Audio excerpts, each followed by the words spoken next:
ये पिछला लेक्चर लिया हुआ है, तो बैठ जाओ, शायद कुछ समझ ही आ जाए। हाँ बैठ जाओ, कोशिश कर ले, कुछ नहीं होता। अब बात हो गई, जाके भी क्या करेगा, तो फिर ये आज वाला काम रह जाएगा। कम से कम इसके आंसर तो होंगे ना। क्यों नहीं वैसे लिया लेक्चर, क्या हुआ? संडे आ गया था बीच में। संडे को और बड़ी मसरूफियात होती हैं, टाइम शाइम दिए होते हैं,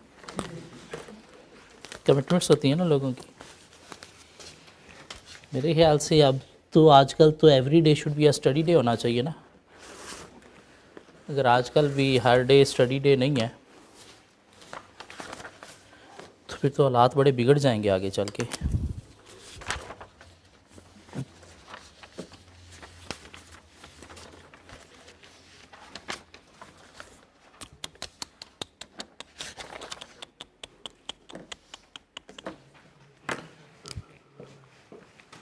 लेक्चर नंबर 86 है ना आज हमारा।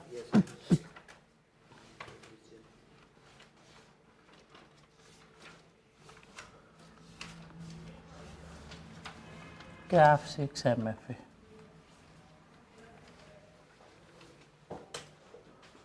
Financial risk management.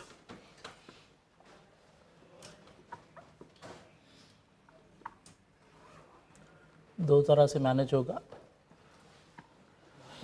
बल्कि दो तरह के रिस्क होते हैं।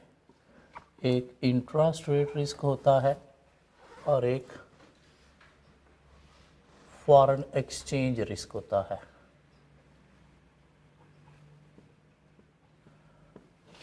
इंटरेस्ट रेट फ्लक्चुएट होने से जो बिज़नेस को रिस्क फेस करना पड़ रहा है वो क्या है? इंटरेस्ट रेट रिस्क क्या है? फाइनेंशियल रिस्क है। और फॉरेन एक्सचेंज रेट चेंज होने से जो बिज़नेस को रिस्क फेस करना पड़ता है वो क्या है? फॉरेन एक्सचेंज रिस्क है। और ये भी क्या है? फाइनेंशियल रिस्क है। ठीक हो गया? इन दोनों को मैनेज कैसे करना है ये हम पढ़ रहे हैं। क्यों पढ़ रहे हैं? एक तो सिलेबस का पार्ट है, मुसीबत है, इसके ऊपर क्वेश्चन आना है, इसलिए हमें पढ़ना है। पेपर पास करने के लिए 10-12 नंबर का जो क्वेश्चन आएगा वो हमें टैकल करना है। क्यों? टैकल करने से ज़िंदगी हमारी आसान हो जाएगी पेपर को पास करने के लिए। दूसरा, कल को हमने चार्टर्ड अकाउंटेंट बन के क्या करना है? बिज़नेस कंसल्टेंसी देनी है। तो बिज़नेस कंसल्टेंसी में फाइनेंशियल रिस्क को कैसे मैनेज करना है, चाहे इंटरेस्ट रेट्स की वजह से है, चाहे फॉरेन एक्सचेंज की वजह से, वो हम सीख रहे हैं। ठीक है? फाइनेंशियल रिस्क को मैनेज कैसे करना है, इंटरेस्ट रेट चेंज होने की वजह से, या पाकिस्तान के जो स्पेशली हालात हैं, डॉलर बहुत ज़्यादा फ्लक्चुएट हो रहा है, बहुत ज़्यादा फ्लक्चुएट हो रहा है। ख़रीदें ना ख़रीदें, ख़रीदें ना ख़रीदें। क्यों? ख़रीदते वक्त डर लगता है कि इमरान खान ने कुछ अच्छा काम कर लिया तो हो सकता है नीचे आ जाएगा। नहीं ख़रीदते तो 5 दिन बाद पछता रहे होते हैं। क्यों? 5 दिन बाद डॉलर 5 रुपये ऊपर हुआ होता है। तो ये ख़रीद के रख लेते तो आज फ़ायदा हो जाता। क्या कह रहा है? तो इस तरह से बिज़नेस को भी रिस्क फेस करना पड़ता है, स्पेशली जो इंपोर्ट एक्सपोर्ट में इन्वॉल्व है। जो इंपोर्ट एक्सपोर्ट में इन्वॉल्व है तो उनको ये फॉरेन एक्सचेंज रिस्क बहुत ज़्यादा पाकिस्तान में आजकल फेस करना पड़ रहा है। पाकिस्तान में फेस करना पड़ रहा है। क्यों? डॉलर की फ्लक्चुएशन से अल्टीमेटली उनकी रिसीट्स पेमेंट्स फ्लक्चुएट होती हैं। ठीक हो गया? कैसे मैनेज करना है फॉरेन एक्सचेंज रिस्क को? एक हमारे पास लीड पेमेंट था, बड़ा ही सिंपल मेथड। क्या करो? एट स्पॉट कैलकुलेट करो कितना आपको पैसा देना है 2-3 माह बाद, 4 माह बाद। क्या ख्याल है? पाकिस्तान में बैठे हमने डॉलर देने 2-3-4 माह बाद, तो क्या करो? उसको कन्वर्ट कर लो रुपये में। क्या ख्याल है? रुपये में कन्वर्ट करके आज ही पेमेंट कर दो। लेकिन पैसा हो तो फिर मसला ही क्या है? तो क्या करो? उधार ले लो, लोन ले लो। क्या ख्याल है? तो लोन पे लेके पेमेंट कर दो, जान छूट जाएगी आपकी। एक ये मेथड है, कैलकुलेशन हमने की। ठीक हो गया? या एट स्पॉट आपने पेमेंट करनी तो कैलकुलेशन करना आती है। क्वेश्चन नंबर 1, 2 रेट दिए गए हैं तो दोनों पे कैलकुलेशन करो। पे करना है तो पे मोर, रिसीव करना है तो रिसीव लेस। क्या ख्याल है? लीड पेमेंट क्या है? उधार पे लेके देने आपने। तो उधार पे लेके देने के लिए वही जो आपने निकाली है अमाउंट रुपीज़ में, उसको क्या करो? देख लो इंटरेस्ट रेट क्या है, वो इंटरेस्ट ऐड कर लो तो आपके पास टोटल कॉस्ट आ जाएगी। ये बात समझ आती है? एक तो हमारे पास फॉरवर्ड कॉन्ट्रैक्ट। फॉरवर्ड कॉन्ट्रैक्ट क्या था कि आपने फ्यूचर में कोई पेमेंट करनी है, बैंक के पास आ जाओ, उसे कहो यार इतने माह बाद मैंने तुझसे इतने डॉलर लेके आगे पेमेंट करनी है, तो बता कितने में देगा। बैंक स्पॉट रेट से ज़्यादा का आपको एक रेट देगा, उस पर एक कॉन्ट्रैक्ट बाइंड हो गया बैंक के साथ आपका। आपको बैंक को उसके अकॉर्डिंगली चलना है, जिसमें कितनी फॉरेन करेंसी आपने फ्यूचर में बाय करनी है वो फिक्स होगी। क्या ख्याल है? उसका रेट फिक्स हो गया, उसका टेन्योर फिक्स हो गया, उस टाइम पीरियड पे आपको बैंक से उतनी करेंसी उसी रेट पे बाय करना ही करना है, चाहे उस वक्त मार्केट में रेट जो है वो कम हो चाहे ज़्यादा हो, आपको उतनी करेंसी बाय करना ही करना। हाँ, ज़्यादा हुआ रेट मार्केट में तो आपका फ़ायदा हो गया। क्या ख्याल है? अगर कॉन्ट्रैक्ट फॉरवर्ड वाले जो रेट है उससे कम हुआ रेट मार्केट में तो आपका नुकसान हो गया। लेकिन पाकिस्तान में चूंकि डॉलर ऊपर ऊपर ऊपर जा रहा है तो आप इस पे जा सकते हो। आज एक रेट फिक्स कर लो बैंक के साथ और 3 माह बाद चाहे जितना मर्जी डॉलर ऊपर हो आप उसी रेट पे ही पेमेंट कर रहे होगे, उसके अकॉर्डिंगली आपने अपनी सारी चीज़ें मैनेज कर ली। एक और हमारे पास मेथड था फॉरेन एक्सचेंज रिस्क को मैनेज करने का, और वो क्या था? Money market hedge. Money market hedge. Future में फॉरेन करेंसी में पेमेंट करनी है तो आज आप क्या करो, एक फॉरेन करेंसी एसेट क्रिएट कर लो। फॉरेन करेंसी एसेट क्रिएट कर लो, मीन फॉरेन करेंसी अकाउंट में इतना पैसा आज डिपॉजिट कर दो कि वो 3 माह बाद अगर आपने पेमेंट करनी है तो इंटरेस्ट के साथ उतना बन जाए जितनी आपने पेमेंट करनी है। ठीक हो गया? मीन वो कितनी पेमेंट करनी है उसकी प्रेजेंट वैल्यू निकालो इंटरेस्ट रेट के अकॉर्डिंगली। लेकिन पैसा लाओ कहाँ से? अपनी होम करेंसी में वो पैसा क्या करो, बारो करो बैंक से। होम करेंसी में बैंक से क्या करो, बारो कर लो। क्या कहला? लेकिन कितना बारो करो? वो जो फॉरेन करेंसी आपने डिपॉजिट करना है उसको अपनी होम करेंसी में कन्वर्ट कर लो तो पता चल जाएगा इतना बारो करना है, तो अमाउंट आ गई कितना बारो करना है। लेकिन बारो करना है तो उसमें इंटरेस्ट पे भी करना पड़ेगा। क्या कहला? तो उसमें इंटरेस्ट ऐड करो तो आपके पास एक अमाउंट आ जाएगी इन रुपीज़ कि आपने फ्यूचर में जो फॉरेन करेंसी में इतनी पेमेंट करनी थी उसकी कॉस्ट इन रुपीज़ आपको कितनी पड़ेगी, उसकी कॉस्ट आपको इन रुपीज़ कितनी पड़ेगी। वहाँ से आप एक इफेक्टिव रेट भी निकाल सकते हो। क्या ख्याल है? किस सूरत में? जब मार्केट में फॉरवर्ड अवेलेबल नहीं था, बैंक ने फॉरवर्ड देने से इनकार कर दिया तो आपने अपना एक तरह का फॉरवर्ड बना लिया मनी मार्केट हेज के थ्रू। क्या ख्याल है? फॉरेन करेंसी एसेट क्रिएट करो, उसमें पैसा डिपॉजिट करो, वो पैसा होम करेंसी में बारो करो, बारो करने का इंटरेस्ट उस पर ऐड करो तो आपके पास कॉस्ट आ गई। कॉस्ट के थ्रू आप रेट भी निकाल सकते हो कि ये जो 3 माह बाद आपने पेमेंट करनी थी जब फॉरवर्ड नहीं था मार्केट में तो ये आपको कितने की पेमेंट पड़ी। ठीक हो गया? इनफैक्ट आज ही निकाल सकते हो, आज ही निकाल सकते हो।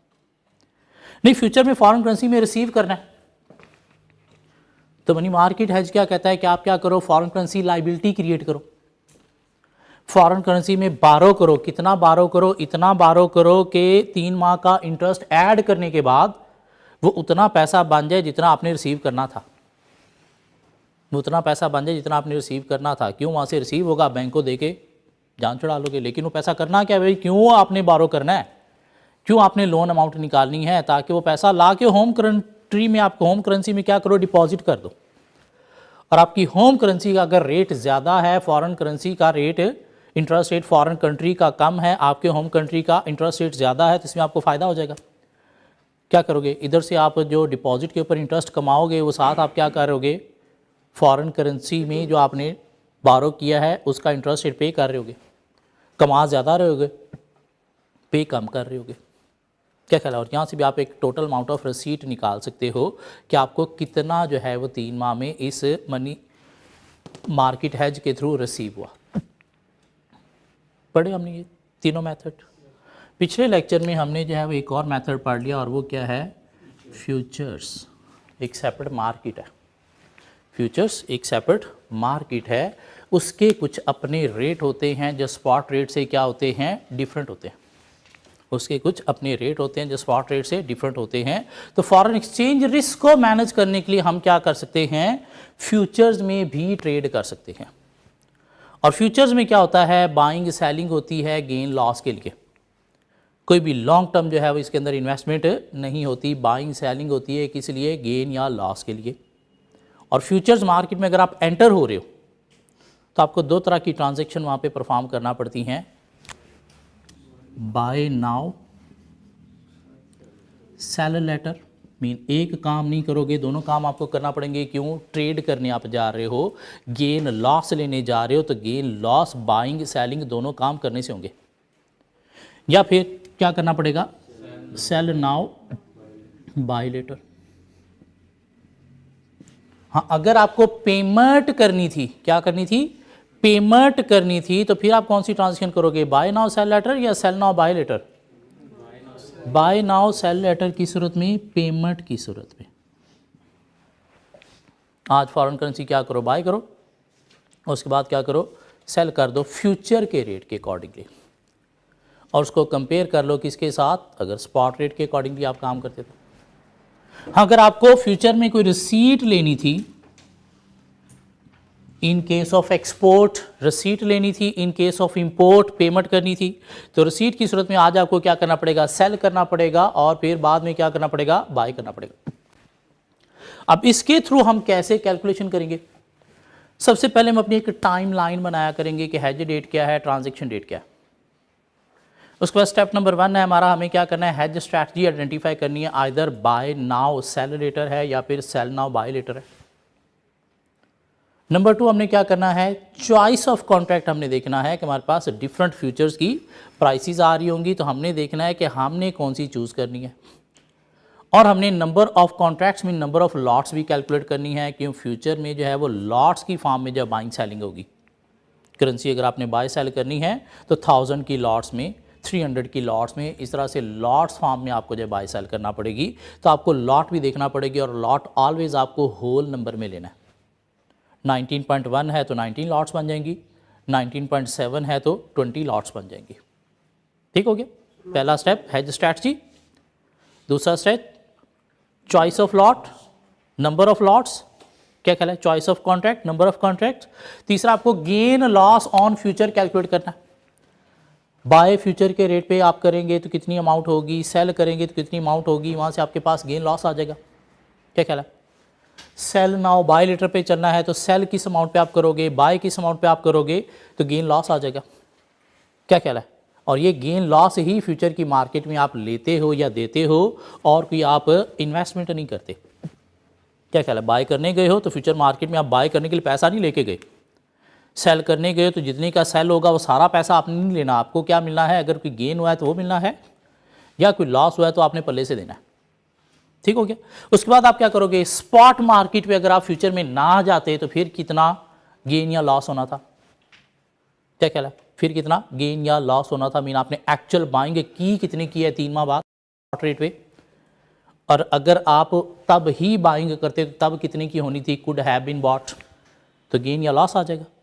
क्या कहला, hedge strategy, number of lots, gain loss on future, gain loss on spot. उसके बाद आप क्या करोगे, हेज एफिशिएंसी निकाल लोगे, कैसे, गेन और loss of future divide by gain और लॉस ऑफ स्पॉट इनटू 100, तो हेज एफिशिएंसी आ जाएगी, मीन पता चल जाएगा कि ये हेजिंग इफेक्टिव थी या नहीं थी। और अगर हेज एफिशिएंसी का रेट आ गया बिटवीन 85% टू 120%, तो ये हेजिंग इफेक्टिव थी। अगर 85% से बिलो है या 120% से अबव है तो फिर ये हेजिंग इफेक्टिव नहीं थी। और फिर हम क्या कर सकते हैं, एक इफेक्टिव रेट भी निकाल सकते हैं, एक्चुअल प्रोसीड जो आपको सेल के थ्रू हुई है, और उसके साथ गेन और लॉस जो फ्यूचर वाला आप लेके आए हो या दे के आए हो। क्या कहलाता है, आपके पास एक नेट अमाउंट आ जाएगी, उसको डिवाइडेड बाय आप क्या करोगे, यूनिट करोगे, तो आपके पास इफेक्टिव रेट आ जाएगा। ये काम हमने किया पिछली क्लास में, एक क्वेश्चन हमें मिला, question number 18। Question number 18, question number 18 क्या कहता है, रिक्वायर्ड कंप्यूट द गेन और loss on the above transactions if these were carried out without hedging, mean बगैर हेज के, स्पॉट रेट पे। कैसे, क्वेश्चन नंबर 1, 2, 3 जो हमने किए थे इस चैप्टर के, बगैर हेजिंग के, बगैर फॉरवर्ड के, स्पॉट रेट पे, एंड विद हेज। और अगर विद हेज करो तो उसमें देखना पड़ेगा हमारे पास डाटा क्या, अगर तो इंटरेस्ट रेट दिए गए हैं तो फिर शायद मनी मार्केट हेज होगा, वो फॉरवर्ड वगैरह का कॉन्ट्रैक्ट दिया गया तो फिर वो रेट होगा। हाँ, अगर कोई फ्यूचर मार्केट के रेट दिए गए हैं क्वेश्चन में तो फिर हमें फ्यूचर्स के अकॉर्डिंगली हेजिंग देखना पड़ेगी। क्या ख्याल है, ये तीनों फॉर्म्स हैं किसकी, हेजिंग की, ये तीनों फॉर्म्स हैं किस चीज़ की, हेजिंग की। सो हमने विदाउट हैज, विद हैज जो है वो क्या करना है, गेन लॉस निकालना है। फिर वो कहता है compute the effective foreign exchange rate applicable to the hedge transaction. उसके बाद आपने इफेक्टिव रेट भी निकालना है। SBM Traders are a large multinational trading company with operations spread in various cities around the world. The finance director of the company wants to implement a hedging policy. Within the company, they would prescribe use of foreign currency futures as a hedge instrument. और उसने hedge बता दिया कि forward नहीं है, money market hedge नहीं है, futures है। ये बात समझ आती है? In order to test this policy, the finance director has instructed his New York office to hedge the following foreign currency transaction carried on April 20x0, 20x0, 20x0। करना आगे हमारे पास डेटा है जी। एक्सपोर्ट है आपकी 697,500 यूरो की, receivable on May 19, 20x0। और import है आपकी 790,800 यूरो की, पेएबल ऑन July 31, 20x0।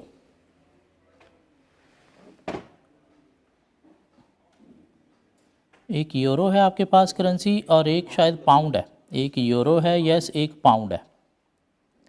सो दो करेंसीज आपके पास अवेलेबल है। आपकी एक एक्सपोर्ट है 19 मई को, 19 मई को आपकी एक एक्सपोर्ट है 697,500 यूरो की।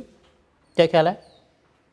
एक्सपोर्ट है, रसीट है, पेमेंट है? एक्सपोर्ट है, रसीट है या पेमेंट है? रसीट है। ये कैसे पता चला सर रसीट है? क्योंकि एक्सपोर्ट है, पैसे लेने हैं। क्या ख्याल है? और इंपोर्ट है तो पेमेंट है पाउंड में 790,800 की 31 जुलाई को।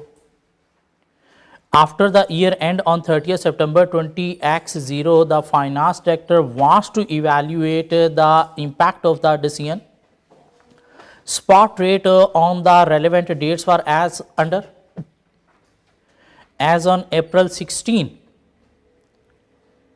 डॉलर टू यूरो रेट है आपके पास, डॉलर टू यूरो रेट है आपके पास डॉलर 1.3924 पर यूरो, पर यूरो। ये बीच में स्लैश है जो थोड़ी सी फोटोकॉपियर की प्रिंटिंग में मिसिंग हो गई है। 4 के बाद स्लैश यूरो है टू 1.3927 पर यूरो। और इस डेट पे जो पाउंड का रेट था, डॉलर टू पाउंड ये था। आप मुझे बता सकते हैं करेंसी 1 कौन सी है और नंबर में कौन सी है? 1 यूरो है और डॉलर ज़्यादा हैं। इस तरह से आगे अगर पाउंड का रेट भी दिया गया है तो 1 पाउंड है और डॉलर ज़्यादा हैं। ये बात समझ आ रही है? उसके बाद as on May 19 euro to dollar rate ये है। As on 31 July dollar to pound rate ये है। नीचे अभी हमने फ्यूचर का रेट नहीं पढ़ा। विदाउट हेज की अगर हम बात करें तो हमें शायद यही स्पॉट रेट यूज़ करने हैं। विदाउट हेज की बात करें शायद हमें यही स्पॉट रेट यूज़ करने हैं। प्लीज़ मुझे यहाँ पे कैलकुलेट करके दे देंगे आप कितनी अमाउंट आपको जो है वो पे करनी है या रिसीव करनी है एक्सपोर्ट और इंपोर्ट के अगेंस्ट। क्वेश्चन नंबर 1 इस चैप्टर का, क्वेश्चन नंबर 1 इस चैप्टर का क्या ख्याल है? 2 कैलकुलेशन करनी है। 19 मई को आपको जो है वो क्या करना है, एक्सपोर्ट के अगेंस्ट 697,500 रिसीव करना है। कैलकुलेट करें प्लीज़, कैलकुलेट करें प्लीज़। गलत है आपका आंसर, कैलकुलेट करें प्लीज़।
इधर आ जाए। पहले हमारे पास एक पेमेंट है 798 पाउंड की, 798 पाउंड की 31 जुलाई को। हम विदाउट हेज की बात कर रहे हैं, स्पॉट पे बात कर रहे हैं, तो हमने देखना है कि हमारी करेंसी में कितना हमें पे करना पड़ेगा। ठीक हो गया। सो डॉलर इसमें हमारे पास रेट दिया गया है। अब रेट आप देखिएगा, आपके पास कोई 3 डिफरेंट ब्रैकेट्स के दिए गए। आपने कब पेमेंट करनी है सर? 31 जुलाई को। तो क्या 16 अप्रैल 19 मई वाले रेट आपके लिए एप्लीकेबल हैं? नो। 31 जुलाई वाले आप रेट में सीधा कूदोगे और वहाँ पे आपको शायद 2 रेट दिए गए और दोनों डॉलर टू पाउंड दिए गए हैं। और इसमें अगर आप देखिएगा तो डॉलर कितना है 1.9335 और पाउंड क्या है 1 है। क्या ख्याल है? पाउंड 1 है, तो दूसरा रेट क्या है 1.9339। अब आपने क्या निकालने हैं सर? डॉलर निकालने हैं, तो डॉलर निकालने हैं। पाउंड आपके पास हैं 790-800। डॉलर निकालने हैं, पाउंड आपके पास हैं 790-800। सो क्रॉस मल्टीप्लिकेशन क्या कहती है सर?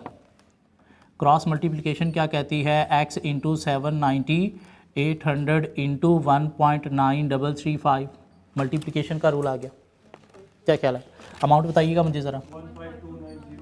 1529012। इधर ज़रा मुझे बताइएगा। x is equal to 790-800 into 1.9339। कितने डॉलर आगे मिस? 1529328। पेमेंट है, रिसीट है? पे मोर, पे मोर। व्हाट इज पे मोर? व्हाट इज पे मोर? पे मोर क्या कह रहा है sir? Dollar 1529328, 1529328 without hedge, without hedge. क्या ख्याल है? अब दूसरे में चले गए। दूसरा केस क्या है हमारे पास सर? रिसीट है। क्या ख्याल है? रिसीट है हमारे पास। कितनी की रिसीट है सर? यूरो है 697,500। 697,500। दो कैलकुलेशन कर लीजिए। यहाँ पे यूरो है हमारे पास, यहाँ पे डॉलर है। होम करेंसी हमारी डॉलर है, प्लीज़ ये नहीं भूलना। और उसमें रेट देखिएगा आपने कब पेमेंट करनी है? 19 मई को। तो 19 मई वाला रेट यूज़ करेंगे ना? 19 मई वाला रेट यूज़ करेंगे ना? क्या है? 1.3891। 1.3891 dollar is equal to 1 euro. 1 euro is equal to 1.3895। क्या ख्याल है? और यहाँ पे हमारे पास यूरो हैं 697,500। 697,500 और ये एक्स है 697,500 और ये एक्स है। तो x is equal to 697,500 into 1.3891। x is equal to 697,500 into 1.3895। तो यहाँ से मुझे डॉलर दे दें प्लीज़।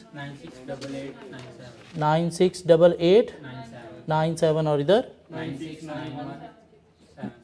9676 डॉलर। रसीट है?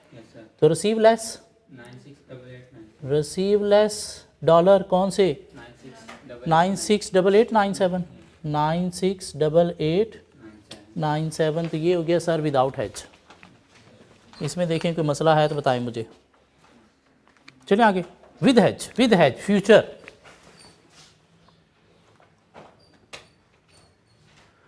With hedge future. हेज है भी कौन सा? फ्यूचर्स। सो दो कैलकुलेशन हमें करना पड़ेंगी, सेपरेट सेपरेट। सीट की सेपरेट करना पड़ेगी, पेमेंट की सेपरेट करना पड़ेगी। क्या ख्याल है? तो पहले हमारे पास हम चले जा रहे हैं किसकी तरफ? पेमेंट की तरफ। कि हमें पेमेंट करनी है सर। कितनी पेमेंट करनी है? 790,800 पाउंड की करनी है। किस डेट को सर? 31 जुलाई को। 31 जुलाई को। आज हम कहाँ पे हैं? आज हम कहाँ पे हैं जहाँ पे हम हेज कर रहे हैं? आज हम कहाँ पे हैं जहाँ पे हेज कर रहे हैं? अप्रैल। अप्रैल में? क्या ख्याल है? अप्रैल में है? अप्रैल में है। तो हमारी हैज डेट क्या बनेगी, टाइमलाइन अगर हम बनाएं, हैज डेट 16 अप्रैल और हमारी ट्रांजैक्शन डेट क्या बनेगी, ट्रांजैक्शन डेट 31 जुलाई को। Sir number 1 hedge strategy, what is hedge strategy, payment, buy now sell later, buy now sell later क्या कहला,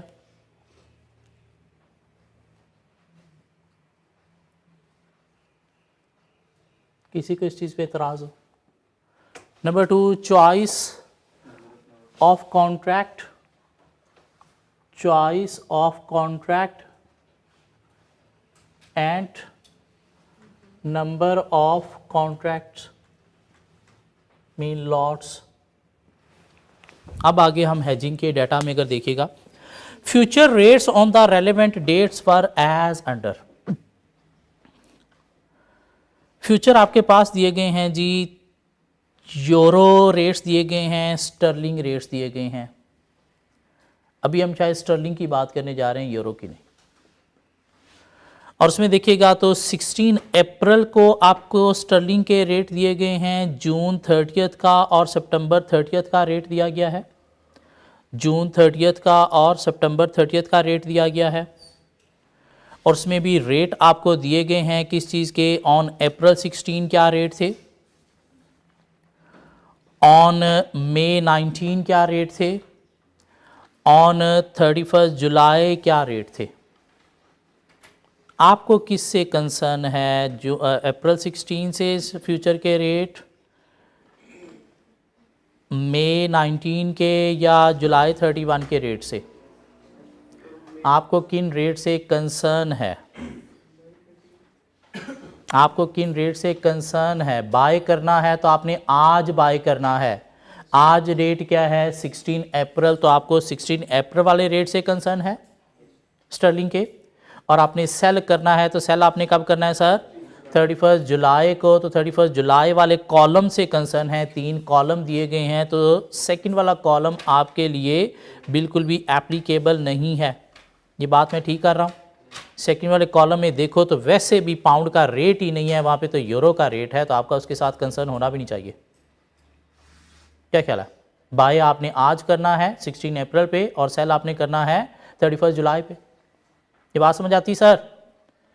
लेकिन उसने क्या किया हुए सर, रेट 2 दिए हुए हैं फ्यूचर के, एक जून 30 का और एक सितंबर 30 का, तो आपको शायद चूज करना पड़ेगा latest, latest after the transaction date, latest after the transaction date. पिछले मैंने देखो कहीं पे पिछले लेक्चर में जाओ लिखवाया था, ये पिछले लेक्चर में लिखवाया था मैंने, latest after the transaction date. Transaction date आपकी 31 जुलाई है, तो व्हाट इज लेटेस्ट, 30 जून, 30 सितंबर। 30 सितंबर वाला 30 जून वाले को इग्नोर करना है, काट दो उसे। क्या ख्याल है, 30 जून वाले तो आपको नहीं ना लेने। ये बात समझ आती है सर। आगे हमारे पास number of choice of contract देखेगा। So choice of contract sir कौन सी आपके पास, 30 सितंबर। Number of contracts, number of contracts देखिएगा कितने की लॉट है। सो क्या कहता है जी, market lot in future market for each currency is 100,000, 100,000। तो कितने पाउंड है सर आपके पास, 7,908 पाउंड है, डिवाइडेड बाय क्या कर देंगे, 100,000 कर देंगे, कितना आ गया 7.908। तो इसको मैं कह सकता हूँ अप्रॉक्सीमेटली 8 लॉट्स हैं, 8 कॉन्ट्रैक्ट्स हैं। क्या ख्याल है, ये बात समझ आती है किसी को। नंबर 3 क्या था सर हमारा, गेन और लॉस ऑन फ्यूचर, गेन और लॉस ऑन फ्यूचर। क्या करना है, पहले बाय करना है पहले सेल करना है, पहले बाय करना है सर, पहले बाय करना है आपको। सो बाय करना है, बाय करना है आपको 16 अप्रैल पे। कैसे बाय करोगे, 8 लॉट हैं, 100,000 की एक लॉट है। तो प्लीज़ मुझे रेट बता देंगे कौन सा आप यूज़ करोगे, रेट बता देंगे कौन सा यूज़ करेंगे, अप्रैल वाला रेट यूज़ करोगे। अप्रैल वाला रेट यूज करोगे, क्या रेट है मुझे जरा प्लीज रेट बताइएगा। आपने क्या करना है, पे करना है, रिसीव करना है। पे करना है तो आप क्या करोगे, बड़ी अमाउंट से मल्टीप्लाई करोगे, मल्टीप्लिकेशन का केस है, पे मोर मल्टीप्लाई करना है तो हाई रेट से, डिवाइड करना है तो लो रेट से, और यहाँ पे मल्टीप्लिकेशन का रूल है। रिसीव लेस में मल्टीप्लाई करना है तो लो रेट से, डिवाइड करना है तो हाई रेट पे। कहीं पे मैंने आपको एक वो चार्ट बना के दिया था शायद, ऐसी बात है। और ये मल्टीप्लिकेशन का रेट है, मल्टीप्लिकेशन का रेट है, पे मोर करना है आपने, पे मोर करना है तो हाई रेट यूज करोगे। कौन सा वाला, 1.9355, 1.9355 सितंबर वाला, जून वाला रेट हमने काट दिया था। किस डेट पे आप बाय कर रहे हो, 16 अप्रैल पे बाय कर रहे हो, 16 अप्रैल पे। तो फ्यूचर का 16 अप्रैल वाले कॉलम में जाओगे, आप रेट देखोगे क्या बना, पे मोर। ये समझ नहीं आई कौन सा रेट क्यों लिया है, या कोई लॉजिक क्लियर हो रहा है। सो रेट बताएंगे क्या, 1.9355। तो मुझे अमाउंट भी बता दें प्लीज। 1.484 ना यार अमाउंट बतानी। 1548400 सेल करोगे सर, सेल करोगे कब, 31 जुलाई को सेल करोगे। कब, 31 जुलाई को। तो 31 जुलाई वाले कॉलम में आ जाएं प्लीज, 31 जुलाई वाले कॉलम में आ जाएं प्लीज। क्या आप सेल करोगे, इतनी ही लॉट, 100,000 की एक लॉट है। मेनली रेट आप पिक करके मुझे बताओगे प्लीज, कौन सा रेट। सेल करते वक्त रिसीव करना है, पे करना है। सेल करते वक्त रिसीव करना है, पे करना है। रिसीव लेस मल्टीप्लाई करना है, मल्टीप्लाई करना है तो किस रेट पे, लो रेट पे। What is the low rate here, 1.9411, 1.9411। Amount बताएं प्लीज। 155 2880। तो इतना आपने पे किया, इतना आपको रिसीव हुआ, तो गेन हुआ, लॉस हुआ कितना, 4480 का सर आपको गेन हो गया यहाँ से। अच्छी बात होगी, नेक शगुन, क्या ख्याल है, फ्यूचर में जाने का फ़ायदा हो गया। स्पॉट चेक करें, गेन और loss on spot, buy. Spot पे सर आपने बाय कितने का किया होगा, वही 790,000 euro pound into rate. Sir आपने क्या अप्लाई किया होगा, स्पॉट पे आपने क्या रेट अप्लाई किया होगा, मुझे ज़रा रेट बताएंगे। स्पॉट का रेट क्या आपने अप्लाई किया होगा, 1.9275। सर स्पॉट के रेट में आपने जाना है या फ्यूचर के रेट में जाना है, सर स्पॉट के रेट में जाना है आपने। स्पॉट के रेट में जाइएगा, ज़रा स्पॉट के रेट में जाइएगा। 31 जुलाई के रेट आपको दिए गए हैं, शायद 31 जुलाई के रेट आपको दिए गए हैं। तो आप बाय करोगे तो मल्टीप्लाई करोगे हाई रेट पे, लो रेट पे।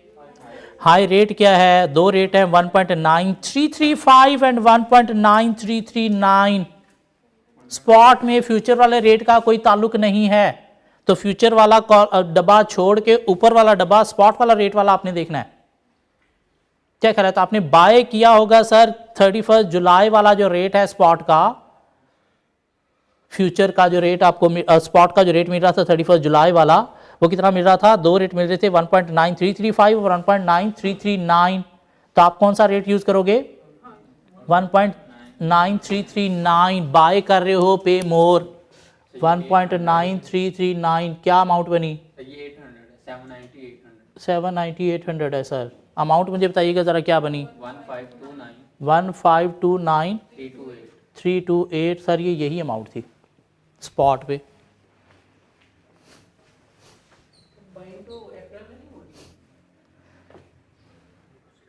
स्पॉट रेट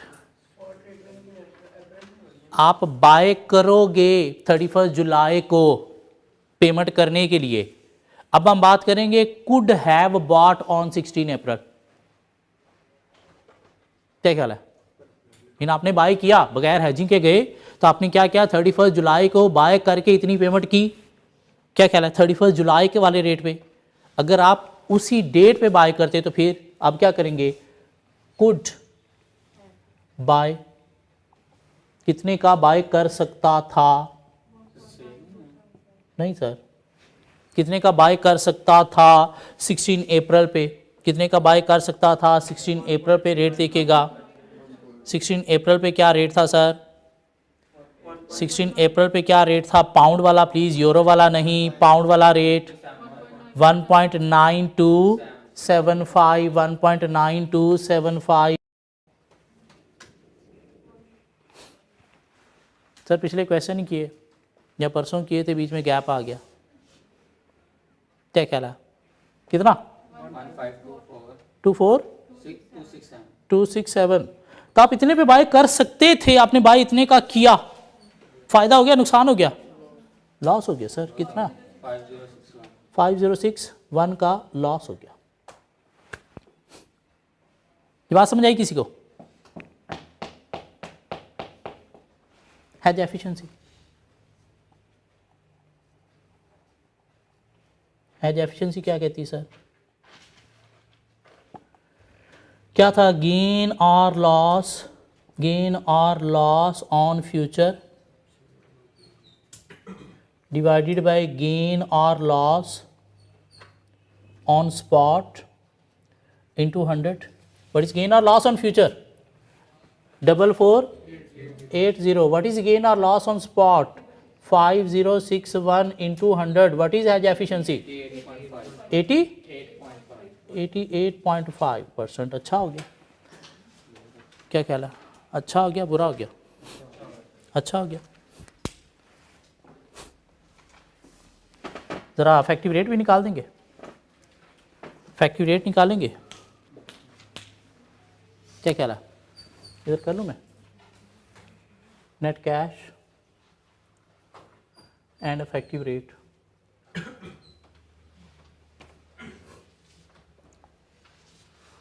तो क्या किया सर आपने? कोई पेमेंट की है, रिसीव तो नहीं किया? क्या कहला? कैश प्रोसीड आपकी एक ये है, एक ये है।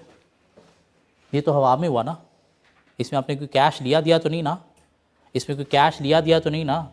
इसके थ्रू तो आपको सिर्फ ये कैश मिला या आपने पे किया लॉस की सूरत में। और दूसरा यहाँ पे ये आपने एक्चुअली किया, ये क्या थी? एक्चुअल जो आपने बाय किया। तो एक्चुअल आपने बाय करते वक्त इतने पैसे दिए, क्या कहलाए? तो एक्चुअल पेमेंट।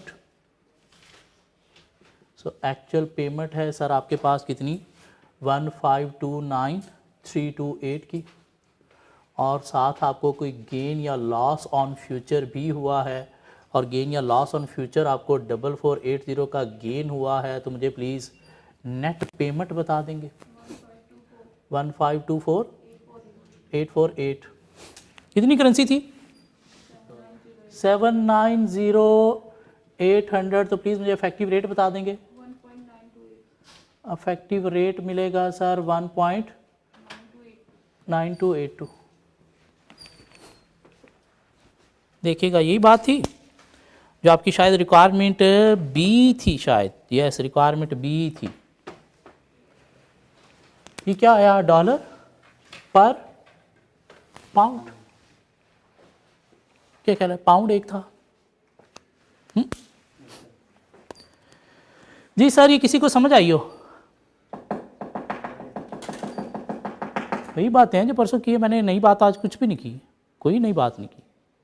सिर्फ क्वेश्चन थोड़ा सा बड़ा आ गया, उसके अंदर फिगर थोड़ी ज़्यादा आ गई, अदरवाइज़ वही बात है जो हमने उस दिन की है। सर करेंगे, इसलिए तो हम रिकॉर्ड निकाल रहे हैं। सर ये कैसे करें? हम इसमें बेसिकली अकाउंटिंग में इसकी कॉस्ट या मेनली रिसीट या पेमेंट रिकॉर्ड करेंगे। सर एक गेन हुआ ही नहीं है। हुआ ही नहीं है। हम बेसिकली अकाउंटिंग में क्या रिकॉर्ड करेंगे? अकाउंटिंग में हम रिकॉर्ड करेंगे कि हमने ये जो पेमेंट की है 790 की, कितने रेट पे की है, तो हमने इस रेट पे की है। अकाउंटिंग में हमारी नेट पेमेंट इसके अगेंस्ट कितनी हुई है? हमारी इतनी पेमेंट हुई है सर। ये अकाउंटिंग में रिकॉर्ड करेंगे आप, अकाउंटिंग में आप ये रिकॉर्ड करेंगे। क्या ख्याल है? वैसे अगर आप स्पॉट पे जाते तो कितनी आप पेमेंट कर रहे थे? सर आप इतनी पेमेंट कर रहे थे 1529328। हैजिंग के थ्रू आपकी पेमेंट कितनी हुई है सर? इतनी। फायदा हुआ, नुकसान हुआ है? फायदा दिया है सर हैजिंग ने आपको। क्या ख्याल है? तो क्या आप स्पॉट पे पेमेंट करोगे या हैजिंग के थ्रू पेमेंट करोगे? स्पॉट के थ्रू पेमेंट करोगे, हेजिंग के थ्रू करोगे? हेजिंग के थ्रू पेमेंट करोगे। स्पॉट पे अगर आपने 790 की पेमेंट करना होती तो उतनी करते। क्या ख्याल है? हेजिंग के थ्रू आपने कितनी पेमेंट की? नेट पेमेंट आपने इतनी की है। हाँ, वो उतनी पेमेंट। तो हेजिंग के थ्रू जो आपको फ़ायदा हुआ वो इतना फ़ायदा हुआ फ्यूचर में जाने से। क्या ख्याल है? ये बात समझ आई नहीं आई? इन फ्यूचर मार्केट में एंटर होने से, फ्यूचर मार्केट में एंटर होने से, स्पेकुलेशन करने से आपको इतना गेन या लॉस हुआ। हलाल है, हराम है? बात की बात है, सब कुछ हलाल है जब तक फ़ायदा है। नहीं, हराम है अगर फ़ायदा कम है, ये अपना फ़ायदा नहीं है। हाँ, जब अपना फ़ायदा हो तो फिर हलाल हराम नहीं होता। इस्लाम पता नहीं क्या होता है। इस्लाम सिर्फ बस भाग भाग के नमाज़ें पढ़ना है, भाग भाग के नमाज़ें पढ़ना बस इस्लाम है। हाँ, ये आपके अमाल भी इस्लाम है। अमाल पहले, अमाल पहले। उस नमाज का कोई फ़ायदा नहीं किधर आप झूठ बोल के भाग के नमाज़ पढ़ने चले गए हो, इधर किसी को दगा दे के भाग के नमाज़ पढ़ने चले गए और नमाज के अंदर भी सोच रहे हो कि दोबारा दगा कैसे देना है, इसको मैंने कैसे डील करना है। दिमाग के अंदर वही चल रहा होता है कि मैं नमाज़ पढ़ के अब जाके करना क्या मैंने। अमाल। खैर, हम तो बिज़नेस देख रहे हैं ना, कल को हम अच्छे चार्टर्ड अकाउंटेंट बनेंगे तो हमें सेठ पैसे देगा ना। क्या ख्याल है? तो फॉरेन एक्सचेंज रिस्क को कैसे मैनेज करना है वो हम सीख रहे हैं। सर, इसमें ये जो एक रसीद थी ये भी तो कैलकुलेट करनी है स्पॉट पे ऐसे। क्या ख्याल है? तो इसमें क्या करोगे? 15 अप्रैल और यहाँ पे क्या आ जाएगा 19 मई। उसमें क्या करोगे? Sell now buy later, sell now buy later, sell now buy later. क्या ख्याल है? Sell now buy later. उसके बाद उसमें choice of contract, choice of contract देखिएगा उसमें क्या होगी आपकी चॉइस ऑफ कॉन्ट्रैक्ट। 30 जून वाला, 30 जून वाला क्या ख्याल है? 30 जून वाला फॉरवर्ड में आप जाओगे तो फॉरवर्ड में देखिएगा यूरो टू फ्यूचर आपको दो रेट मिल रहे हैं, जून 30 का और सितंबर 30 का। तो मई के लेटेस्ट कौन सा है? 30 जून वाला। तो उसमें सितंबर वाला कॉलम ही काट दें, ज़िंदगी आसान हो जाएगी। हाँ, सितंबर वाला कॉलम ही काट दें। नंबर ऑफ लॉट्स उसमें देखिएगा 100,000 के अकॉर्डिंगली चलेंगे तो कितना था? 697, 6.97 मीन्स 7 नंबर ऑफ लॉट्स बन जाएंगी उसमें। क्या ख्याल है? उसमें 7 नंबर ऑफ लॉट्स बन जाएंगी। इसकी जगह पे क्या आ जाएगा? 30 जून वाला। हाँ, उसमें आपने क्या करना है? पहले सेल करना है फिर बाय करना है, पहले सेल करना है फिर बाय करना है। 7 इंटू 100,000, 7 इंटू 100,000। रेट सेल पे कौन सा लोगे आप? सर, सेल पे रेट कौन सा लोगे? रेट सिर्फ मुझे प्लीज बता दें, सेल पे रेट कौन सा लोगे? सेल पे रेट कौन सा लोगे? सेल करना है तो रिसीव लेस, सेल करना है तो रिसीव लेस। रिसीव लेस के लिए कौन सा रेट लोगे? Lower rate 1.3875, 1.3875। क्या ख्याल है? सेल आपने कब करना है? 16 अप्रैल को। बाय आपको कब करना है? 19 मई को। तो वहां पे पे मोर करना है बाय करते वक्त। तो पे मोर में रेट प्लीज मुझे बता दें कि सिर्फ कौन सा लोगे? प्लीज मुझे रेट बता दें कौन सा लोगे? 1.3848, 1.3848, 7 इंटू 100,000, दिस। गेन या लॉस आ जाएगा? गेन या लॉस आ जाएगा? क्या ख्याल है? स्पॉट पे जाओगे तो पहले आप सेल करोगे, पहले आप सेल करोगे। सेल किससे करोगे? 697,500, 697,500 किस रेट पे? 1 सेल करोगे आप। 6 कब करोगे सेल? कब सेल करोगे आप? एक्चुअल सेलिंग कब करोगे? 19 मई को। तो 19 मई वाला रेट आपके पास। सेल करते वक्त आप क्या करोगे? रिसीव लेस, रिसीव लेस 1.3891, 1.3891 लोगे आप यहां पे। और ये भी एक्चुअल बाइंग नहीं, एक्चुअल सेलिंग होगी। Could have sell, could have sell कहां पे? 16 अप्रैल पे। कुड हैव सेल 16 अप्रैल पे रेट क्या होगा? 1.3924, 1.3924। तो आपके पास गेन या लॉस आ जाएगा। हैज एफिशिएंसी भी आ जाएगी, उसकी हैज एफिशिएंसी का आंसर आपको दे दूँ 82.1% होगा, बाकी रेट आप निकाल लोगे। क्या ख्याल है? पार्ट सेकंड रिसीट वाला आप खुद से कर लोगे, पक्की बात है? भाग जाओ, नेक्स्ट लेक्चर में मिलते हैं। क्वेश्चन नंबर 17 के आंसर शेयर कर दूंगा।